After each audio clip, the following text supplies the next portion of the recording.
ಸಾರ್ವಜನಿಕ ಸ್ಥಳದಲ್ಲಿ ಅಸಭ್ಯ ವರ್ತನೆ, ಅಮೆರಿಕನ್ ಪ್ರಜೆಯನ್ನು ಬಂಧಿಸಿದ ಶಿಮ್ಲಾ ಪೊಲೀಸರು.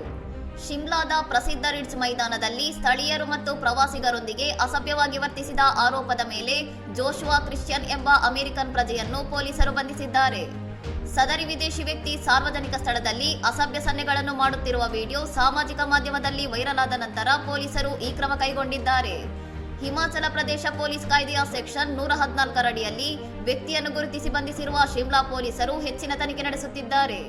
ಸಾರ್ವಜನಿಕ ಶಾಂತಿ ಮತ್ತು ಸುವ್ಯವಸ್ಥೆಗೆ ಭಂಗ ತರುವ ಹಾಗೂ ಸಭ್ಯತೆಗೆ ಧಕ್ಕೆ ತರುವ ಇಂತಹ ಯಾವುದೇ ಕೃತ್ಯಗಳನ್ನು ಸಹಿಸುವುದಿಲ್ಲ ಎಂದು ಅಧಿಕಾರಿಗಳು ಕಠಿಣ ಎಚ್ಚರಿಕೆ ನೀಡಿದ್ದಾರೆ. ಪ್ರವಾಸಿ ತಾಣಗಳಲ್ಲಿ ಪ್ರವಾಸಿಗರು ಜವಾಬ್ದಾರಿಯುತವಾಗಿ ವರ್ತಿಸಬೇಕೆಂದು ಮನವಿ ಮಾಡಿರುವ ಪೊಲೀಸ್ ಇಲಾಖೆ ಸ್ಥಳೀಯ ಸಂಸ್ಕೃತಿ ಮತ್ತು ಸಭ್ಯತೆಯನ್ನು ಗೌರವಿಸುವಂತೆ ಸೂಚಿಸಿದೆ. ಪ್ರವಾಸಿಗರು ನಿಯಮಗಳನ್ನು ಉಲ್ಲಂಘಿಸಿದರೆ ಅಥವಾ ಸ್ಥಳೀಯರೊಂದಿಗೆ ಅಸಭ್ಯವಾಗಿ ವರ್ತಿಸಿದರೆ ಅವರ ವಿರುದ್ಧ ಕಾನೂನು ರೀತಿಯಲ್ಲಿ ಕಠಿಣ ಕ್ರಮ ಕೈಗೊಳ್ಳಲಾಗುವುದು ಎಂದು ಪೊಲೀಸ್ ವರಿಷ್ಠಾಧಿಕಾರಿಗಳು ಸ್ಪಷ್ಟಪಡಿಸಿದ್ದಾರೆ. ಇನ್ನಷ್ಟು ಸುದ್ದಿಗಳಿಗಾಗಿ ನೋಡ್ತಾ ಇರಿ ಸೌರಂ ಟಿವಿ.